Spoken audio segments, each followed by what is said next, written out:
The Balanced Connection, a story of technology and family life. In the heart of Milan, Italy, Luca and Sofia Rossi were raising their two children, Matteo and Giulia, in a world where technology was becoming an inseparable part of everyday life. While they embraced the convenience of smartphones, tablets, and other gadgets, they worried about their children's growing attachment to screens. One evening, after noticing Matteo barely looked up from his phone during dinner and Giulia spending hours on social media, Luca and Sofia realized it was time for a change.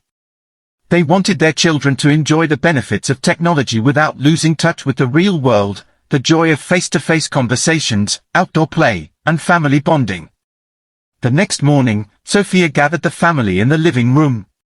"Your father and I have been thinking," she began, "while technology is amazing, we need to use it wisely." Luca nodded. "So, from now on, we're setting some rules to make sure we use our phones and devices in a way that helps us, not controls us." Matteo sighed. "Are you taking away our phones?" Sofia smiled. "No, but we're going to introduce tech-free time every evening during dinner and one full day each weekend where we disconnect and enjoy activities together." Giulia hesitated. "But what if we need to chat with our friends?" "That's fine," Luca reassured her. "But we'll encourage face-to-face meetups or phone calls instead of endless texting. And we'll set time limits for social media." Over the next few weeks, Luca and Sofia didn't just enforce rules, they taught their children how to use technology responsibly. Tech-free dinners, at mealtime, phones were put in a box, and the family shared stories about their day. At first, Matteo and Giulia found it strange, but soon, they looked forward to these conversations. Balanced screen time, they set daily limits on gaming and social media, using parental controls to remind the children when time was up. Educational use, instead of mindless scrolling, Luca encouraged the kids to use technology to learn new skills. Matteo started watching tutorials on photography, and Giulia explored digital art. Outdoor and family activities. Every Saturday, the family had an outdoor adventure, cycling in the park, hiking, or visiting relatives. They also had game nights and movie nights where they discussed the films instead of checking their phones. Leading by example, Luca and Sofia followed the rules too. They put their phones away when talking to the kids, proving that technology should never replace real human connections. Over time, Matteo and Giulia began to appreciate the balance. Matteo noticed he was more focused on his studies, and Giulia enjoyed spending more time with her family and friends in person. They still loved their gadgets but understood that technology was a tool, not a way of life. One evening, Matteo looked at his parents and said, "You know, I never thought I'd say this, but I actually like not being glued to my phone all the time." Giulia nodded. "Me too. It's nice to actually talk instead of just texting." Sofia and Luca exchanged a smile. Their lesson had worked, not by force, but by guiding their children toward a healthier, more fulfilling way of using technology. As Matteo and Giulia entered their teenage years, new digital challenges arose. The world was evolving, and technology became even more embedded in everyday life. School assignments were now online, social media became more influential, and new distractions emerged. Luca and Sofia knew they had laid a strong foundation, but they also understood that parenting in the digital age was an ongoing journey. They decided to adapt and deepen their approach to ensure Matteo and Giulia continued using technology responsibly. Giulia, now 16, was becoming more active on social media. She enjoyed sharing pictures and connecting with friends but started comparing herself to influencers and feeling pressured to fit in. One evening, after noticing her daughter's mood swings, Sofia sat beside her and asked gently, "Giulia, is everything okay? You seem distant lately." Giulia hesitated before sighing. "Mom, everyone on social media looks perfect. Their lives seem exciting, and mine feels so boring." Sofia smiled warmly. "You know, sweetheart, social media only shows highlights. People rarely share their struggles. Remember, your worth isn't based on likes or comments." To help her, Sofia encouraged Giulia to follow inspiring and educational accounts rather than those that made her feel inadequate. She also introduced her to mindfulness techniques, helping her disconnect from social media whenever she felt overwhelmed. Meanwhile, Matteo, now 18, had developed a passion for online gaming. While it was fun and interactive, Luca noticed he was staying up too late, affecting his schoolwork and sleep. One day, after Matteo failed an important test, Luca sat him down. "Son, I know you love gaming, and I think it's great that you're connecting with friends, but balance is key. You can't let it take over your responsibilities." Matteo frowned. "But it's how I relax." "It's not that bad, Dad." Luca nodded. "I understand, but let's set a time limit. I want you to enjoy gaming, but not at the cost of your future."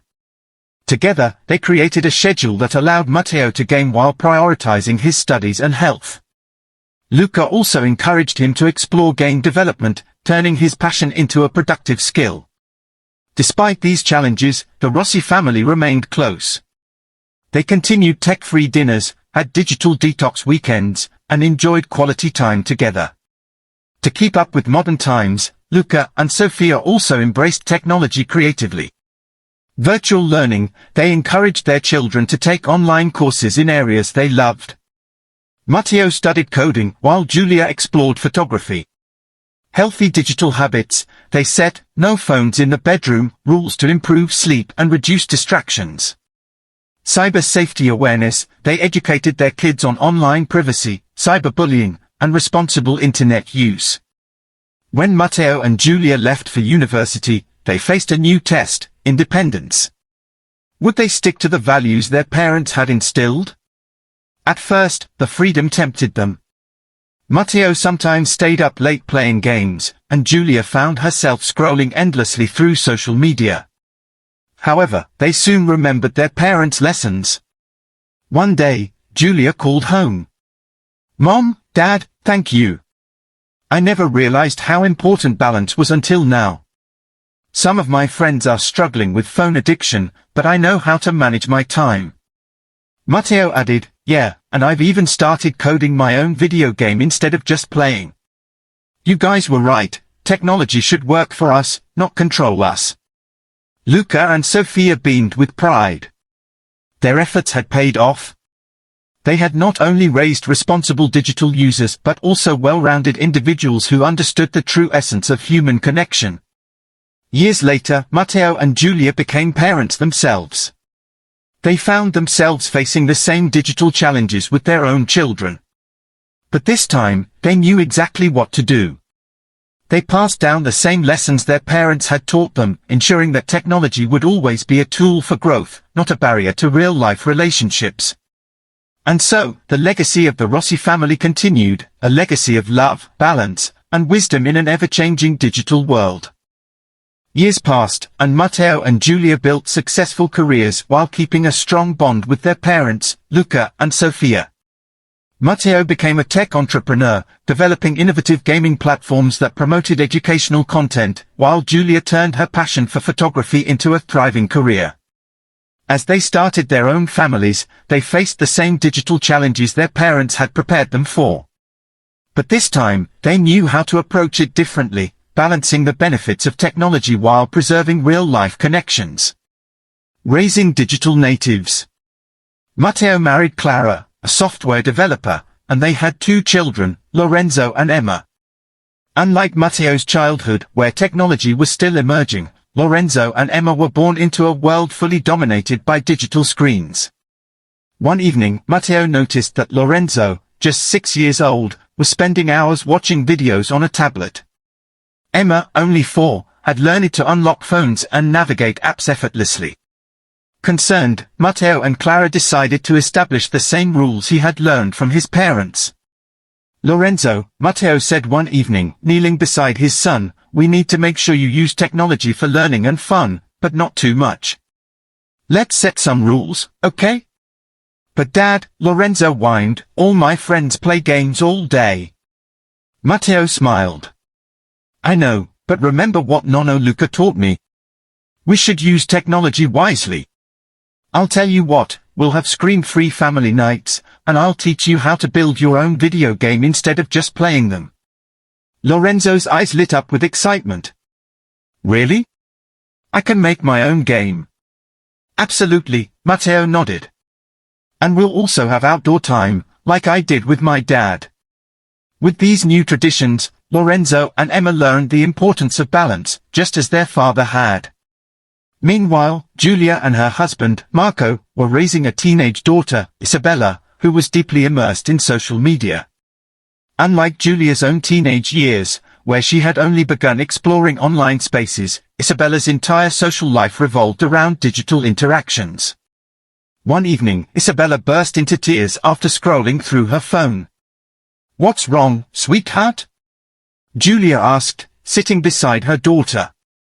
"I don't look like those girls on Instagram," Isabella admitted. "They have perfect hair, perfect clothes. I feel like I'll never be as pretty as them." Giulia hugged her daughter tightly. "Bella, I know how you feel. When I was your age, I also felt pressured by social media. But remember, what you see online isn't always real. People only post their best moments, not their struggles." "But Mom, what if people don't like me if I don't look perfect?" Isabella whispered. Giulia cupped her daughter's face. "Sweetheart, the right people will love you for who you are, not how you look. Social media should be a place to express yourself, not to change who you are." To help Isabella develop confidence, Giulia encouraged her to use social media positively, following inspiring pages, posting authentic content, and limiting her time online. She also introduced Isabella to photography, teaching her to capture beauty in real life, not just on a screen. Slowly, Isabella gained confidence and even started an online project promoting self-love and digital wellness for teenagers. Years later, Luca and Sofia, now grandparents, watched as their children passed down the lessons they had instilled. During a family gathering, Sofia smiled at Luca as they watched Matteo teaching Lorenzo how to code and Giulia reminding Isabella to embrace her true self. "We did well, didn't we?" Sofia said, squeezing Luca's hand. Luca nodded, a proud tear in his eye. "Yes, we did. And now, our legacy continues." As the generations of the Rossi family sat together, no screens in sight, just laughter and conversation, their story became proof that in an ever-changing digital world, real human connections would always remain the most valuable technology of all. As time passed, the Rossi family continued to evolve, adapting to new technological advancements while holding on to their core values. The lessons that Luca and Sofia had instilled in Matteo and Giulia now shaped the way their grandchildren grew up. However, with each new generation came fresh challenges, ones that required even greater wisdom to navigate. Matteo's children, Lorenzo and Emma, were growing up in an era where artificial intelligence, AI, and virtual reality, VR, were dominating everyday life. Schools had fully integrated AI tutors, social interactions often took place in virtual worlds, and many children had their own digital assistants to complete homework and even help with creative projects. One day, Matteo found Lorenzo wearing a VR headset, completely immersed in a virtual game where he was building a futuristic city. "Lorenzo, dinner's ready," Matteo called. No response. Matteo gently removed the headset from his son's face, and Lorenzo blinked in confusion as he returned to the real world. "Dad! I was in the middle of something important," he protested. Matteo chuckled. "I know, son. But remember, no technology during meals. That's our family rule." Lorenzo sighed but nodded. "Okay, fine. But can I tell you about the city I was designing?" Matteo smiled. "Of course. After dinner, let's talk about it. Maybe we can work on something together?" That evening, Matteo introduced Lorenzo to a new idea, using his creativity to build real-world projects instead of just virtual ones. They started working on a family project where they created a model of Lorenzo's futuristic city using real materials, blending technology with hands-on learning. This balance between the digital and the physical world became a core value in Lorenzo's upbringing, just as it had been for Matteo when he was a child. Meanwhile, Giulia's daughter, Isabella, now a young adult, faced an entirely new set of challenges. AI-generated influencers and digital celebrities had taken over social media, setting unrealistic beauty standards and further blurring the line between reality and digital fiction. One evening, Isabella showed her mother an AI-generated model on social media. "Mom, look at this influencer. She's so perfect." "No flaws at all," Isabella said, sounding both amazed and disheartened. Giulia sighed. "Sweetheart, that's because she's not real. AI can create perfect people, but that perfection isn't human. The beauty of real life is in its imperfections." Isabella frowned. "But if everyone is using AI to look flawless, how do I compete?" Giulia put her arm around her daughter. "You don't have to compete. You just have to be yourself. Remember, authenticity will always have more value than artificial perfection. Let's focus on your real passions, your photography, your writing, and the stories you want to tell." That conversation led Isabella to start a new project, an online campaign promoting real, unfiltered beauty and mental well-being. Her message resonated with many young people, proving that real stories still mattered in a digital world. One evening, Luca and Sofia, now elderly but still sharp-minded, sat on their porch, watching their grandchildren play in the yard. Matteo and Giulia sat beside them, smiling as they observed their own children navigating the digital world with wisdom and balance. "We were lucky to learn these lessons early," Matteo said. "Thanks to you and Mom." Sofia smiled. "And now you're passing it down. That's how families grow stronger." Luca nodded. "Technology will always change, but the value of real human connection never will." As they all sat together, no one reached for a phone or a tablet. Instead, they shared stories, laughter, and a meal, just as they had always done. The Rossi family had proven that even in a world dominated by technology, love, wisdom, and balance would always be the greatest inheritance. And so, their legacy lived on. And so, their family's tradition of balance, wisdom, and love lived on for generations to come. If you liked this video, please subscribe, share, like and comment. Thanks.